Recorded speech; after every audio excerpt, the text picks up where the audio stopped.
today, papakita ko kung paano mag-send ng money from Gcash to Coins.ph.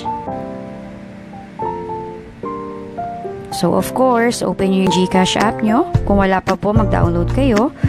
And you may use my invite code for us to get 50 pesos each. Alright, so of course, you have to pull up your Gcash account. Alright. Now we're inside the Gcash. I'm going to send or transfer money to Coins.ph because I need some money dun sa Coins.ph account ko. So first, you have to click on bank transfer and then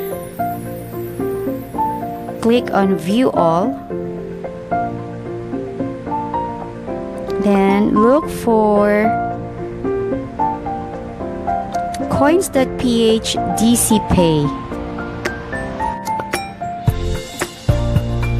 Just input how much would you like to send to. For example, 100 pesos. And then put your account name.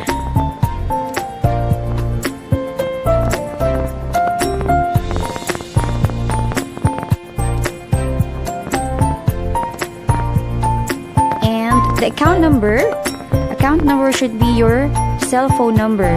Yung cell phone number nyo na ginamit nyo sa Coins.ph nyo. Okay? 11-digit cell phone number. So, kung gusto nyo ma-send yung receipt sa email nyo, that's optional. And then after that, you can click send money. Alright, and then review it if the number is correct, the account number, the name, the bank name, and then confirm. Ta-da! So, yeah. It's being processed, and as you can see there, payment received, you just received 100 from Gcash to Coins. So, just click on OK. Alright, so may nabawas na 100. So, yun. Magbibigay sila ng notification via text message kung napunta na yung money or nakuha na yung money. Okay? Alright, so that would be all. See you on my next video. Bye!